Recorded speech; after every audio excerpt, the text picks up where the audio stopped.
All right, well, welcome back to Exhaust Sports Auto. My name is Kevin, and as you can see by the title of this video, it is a review on the 2021 Chevrolet Tahoe High Country. So it is the fully maxed out Mac Daddy version with all the bells and whistles, but most importantly with the 6.2 liter V8. Now, who do we have to thank for this little opportunity? Well, it is none other than Hendrick Chevrolet in Durham, North Carolina, and you may contact my sales associate, Francisco here, if you're interested in purchasing either this or any other Chevrolet product. So there is that. All right, so let's just get this bad boy out on the road here and see what's what. But first of all, like with all reviews, I like to start out with the looks, of course. I get it's just a big boxy vehicle, but I have a huge affinity towards these big boxy automobiles. It's just so attractive. I don't know what it is. And I will say the taillights in this car, I kind of like the taillights in the older version a little bit more, but whatever, it's just a taillight, it's not a big deal. But this big boxy swagger that this thing has, I absolutely love it. Obviously, it's been redesigned, and a lot of you, you didn't like the Silverado or whatever when that first came out. I personally loved it, but now all of a sudden, when the Tahoe has the same face, now all of a sudden everybody likes it. So, little hypocrites you people are, but whatever. Looks aside, though, you have eyes. You can decide for yourself if you like the way this car looks or not. I mean, there's really nothing much to hate. I'm saying? It's a big box. I personally, I love it. But anyway, onto this drive. So this thing, hugely redesigned. The big thing is the multi-link independent rear suspension on this thing. We're about to see how this thing handles in a bit, but obviously because it's the High Country, it's got the air suspension, the mag right, all that crap. So obviously this is going to be very plush,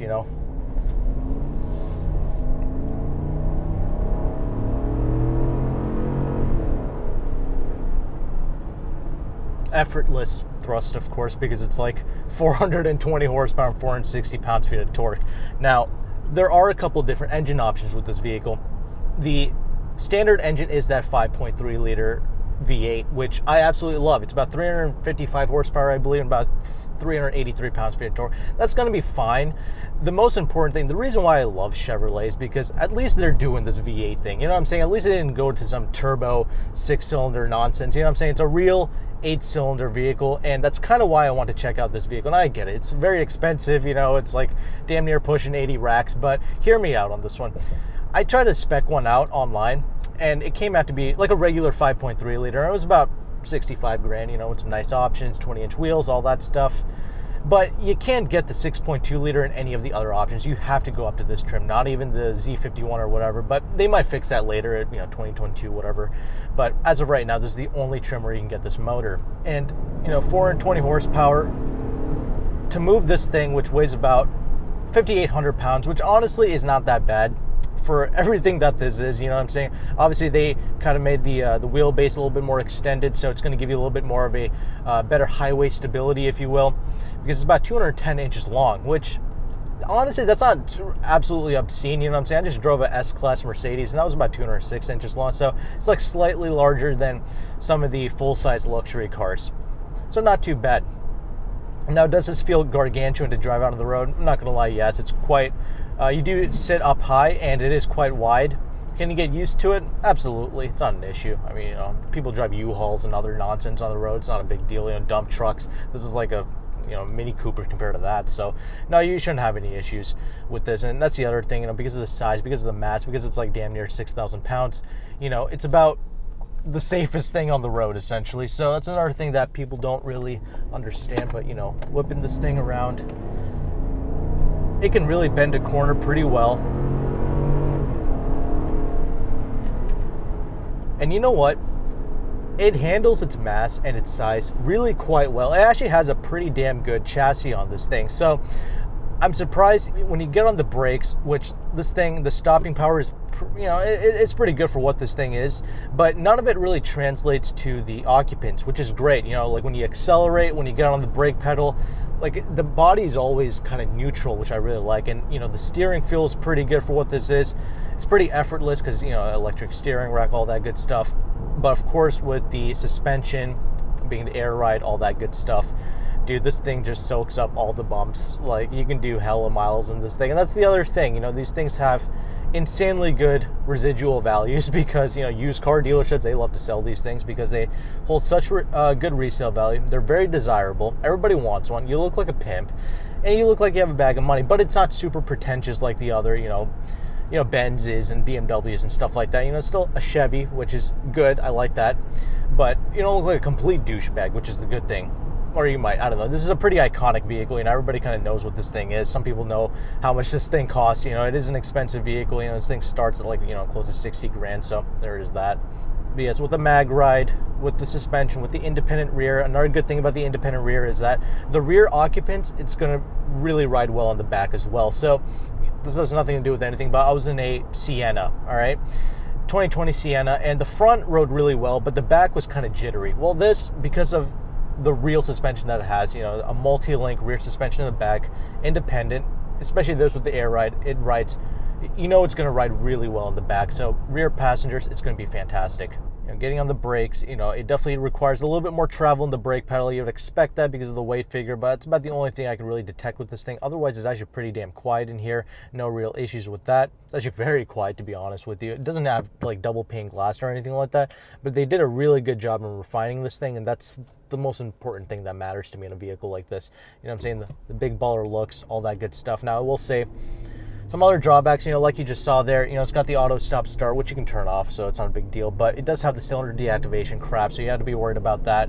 Now, here's the thing, though. If you're going to buy any new car and you want to keep it for any span of time, please get a nice chunky warranty. Obviously, this is brand new, so it just naturally comes with a warranty, which is great, but if you're going to, these things have good residual value. People like to pile on a bunch of miles due to the comfort, due to how capable these things are. Get like a 10-year warranty on this thing. Just pay up for it, and then you don't have to worry about anything. So you can enjoy all the good things that this car comes with, all the electronics, all the air suspension, all that stuff, and not really have to be worried about anything like that. You can enjoy this buttery smooth V8 engine, which is the biggest highlight to me for this vehicle. Now, I mentioned capabilities there for a bit. That's the other thing. To me, the price tag is totally just because, dude, you got to think about everything that this car does. It's one of the safest cars on the planet. It drives really well now. It's got a V8. It's pretty damn powerful. It can tow over 8,000 pounds. It's completely usable. As you're about to see in the interior segment, dude, this thing has so much space in here. It's a 3-row vehicle. You don't really need the Suburban because I fit in all 3 rows. And they increased the cargo capacity of the trunk as well to fit more things, despite it having more 3rd row rear legroom. I'm saying? I'm 5'11", so you can be a big boy, big girl, own this thing, fit everything you need. Those are the practical aspects of owning this vehicle, so I really appreciate that. And it's really refined now for this model year, of course. I drove a 2011 Cadillac Escalade. I'm not gonna lie, I like the way that drove. I like the way that handled. I had no issues with it, but this is just that extra level. So is it worth it? Yes, it is. Only 2 things you need to worry about, which it's a brand new car. I don't have to worry about much. It just has that cylinder deactivation stuff there, so just get a warranty if you are going to keep it for longer than 3 to 5 years. That's the only thing. But for the most part, these things do actually lease out pretty well. Not too bad for the most part, so you can enjoy it that way as well. But the main pros to me is the way that this thing handles, the way that this thing feels out on the road. Feels very substantial, soaks up all the bumps. I would also like to check out a regular Tahoe as well. That's a little bit more base model. I know this particular model obviously comes with big 22-inch dubs, I'm saying, big 22-inch wheels, but there are base models that come with 18-inch wheels, so that's gonna ride like butter. Yeah, I really like this. I like the way this feels, all that good stuff. So with that, let's go ahead and let's take a look at this interior, shall we? Okay, so finished driving the vehicle. Really like driving this car, of course. I mean, what's not to like, what I'm saying? I haven't driven an Expedition for comparison. I did drive an Explorer ST. Honestly, this is so much more refined and better than that. I mean, Fords, they're just so chintzy. I don't know what it is. I like their F-150s, but, their SUVs, I don't know what they're doing. This feels a lot more tight, well put together. I get it. This is the high country, the highest trim model with all the leather and stuff, but the other models can get up there when you pack on all the options and stuff that you kind of want. So that's why I'm like, yeah, 73, 75 racks, get this, high country with the 6.2 liter is pretty nice. But anyway, let's go ahead and let's talk about this interior now, because there's a lot to talk about. Now, obviously, for these new Chevrolet models, they're definitely redoing these interiors, and they feel a lot nicer, of course. Now, is on the same level as, some of the Lexus vehicles or some of the other German competitors.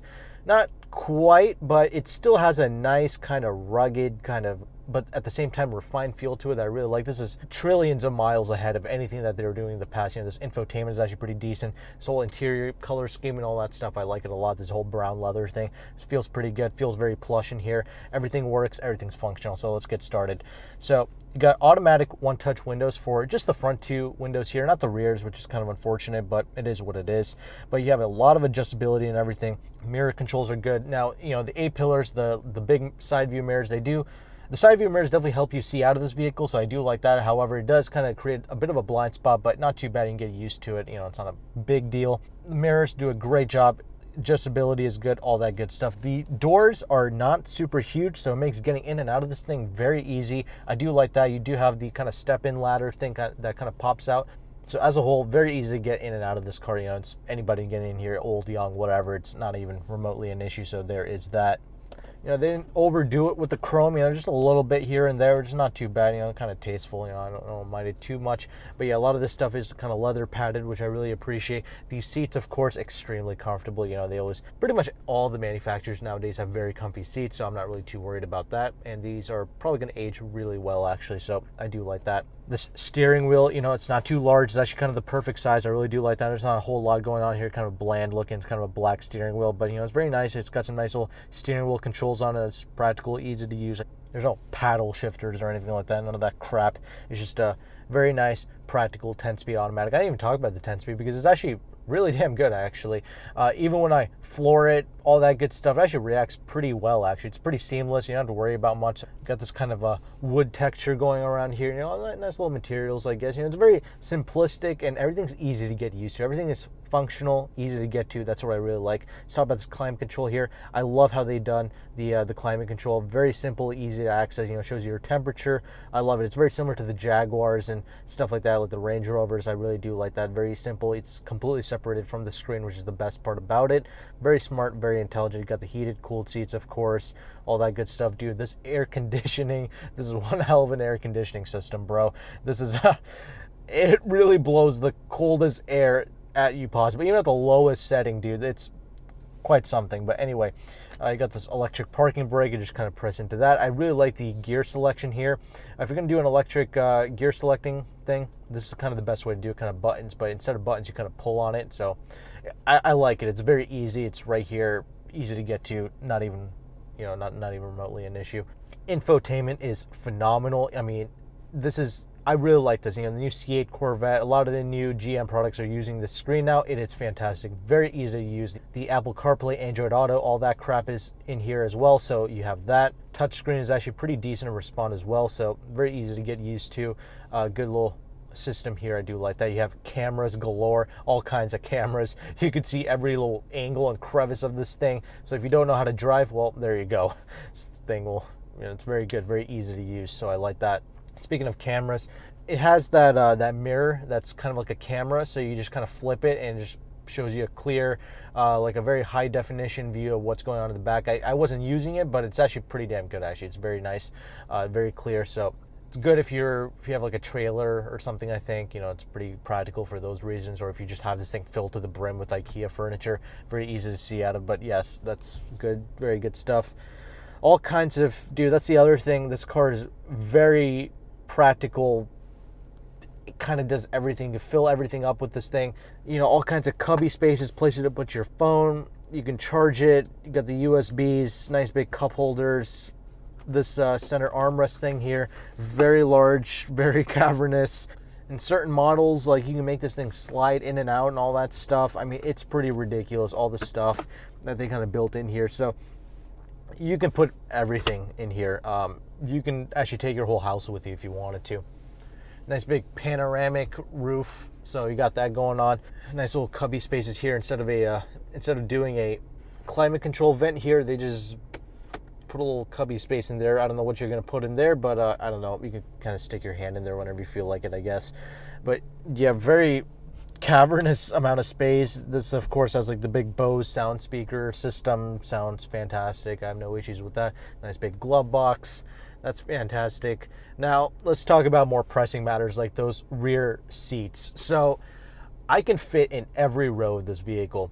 That was one of the things they did. The previous generation Tahoes were about 206 inches long. This is about 210 inches long. So not a drastic increase, but like it really all went to the wheelbase, and also being the independent rear suspension, that also gave you more rear space. So that's fantastic. But let's talk about the second row first. This is outfitted with that, rear entertainment crap. So you have a little screen back there. Again, very clear screens, nice to use. You can hook something up, you can watch videos back there, do what you want with that. But this is, these things can fit anywhere between 7 to 9 passengers. So that's pretty radical. I kind of like that. But this is actually a 7-seater, actually. So it's about 2 seats in the back there, captain's chairs. Very practical. You can slide them around, no issues. There's no peasant blockers in this vehicle, but again, not a huge deal. I could fit back there. You got heated seats in the back. You got climate control in the back, so there's that. And the third row is very easy to access. You can put all the seats down electronically, all that stuff. And you have manual controls as well. Very easy, just very intuitive stuff. So I can easily climb back there in the third row, sit back there. I can actually legitimately sit back there for a very long time. And I'm about 5'11", so there you go. And even with the third row up, there's a decent amount of space in the trunk. But again, you can put the seats down electronically, and you have a ton of cargo space. So there you go. And you do have a spare tire located underneath the vehicle. So very nice. I really like this car. Now, competitors, I mean, there's not a whole lot of them out there. It's like that Nissan Armada thing. You got the Expedition, I guess, with the V6. And then you got this. And you got the Sequoias and stuff like that. I haven't driven a Sequoia, but I did drive a 2020 Tundra. Honestly, it was very refined. I do kind of like the interior layout in this a little bit more. Infotainment's a little bit more crispier. Obviously, these motors are a gem, of course. 5.3 liter V8 and a 6.2 liter V8. There's a diesel option. You can get it if you want to. I guess it's the most fuel efficient, but these things are rated to get about like 14 city, 19 on the highway, and that goes up about 1 mpg if you get the 5.3 liter engine. And obviously this is outfitted with the 4-wheel drive system. That fuel economy, that's really the only compromise with this thing. Yeah, the brakes require a little bit more travel, but it's a big ass 6,000 pound vehicle, so there's that. Like I mentioned, it's a brand new vehicle under warranty. You got nothing to really worry about. These things have phenomenal resale value. So if you want to trade in something and dump some negative equity, these are kind of the vehicles you want to do that with. So there you go. Is this worth it? I do think so. If you really need the space, I don't think you need a Suburban because of just the obscene amount of space and how practical that this Tahoe already is.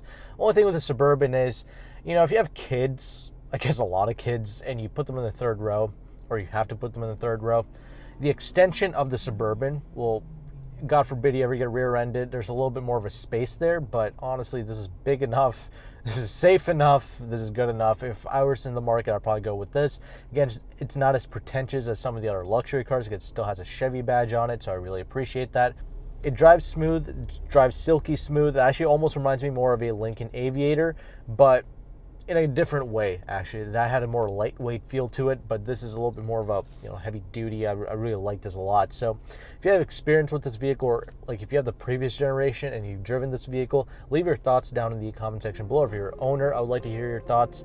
But yeah, let me know if you're in the market for this thing, if this is something you're looking at. Tell me some of the things that you like and what you don't like in the comment section. So with that, hope you found value with this video. Thank you again for watching. Take care and goodbye.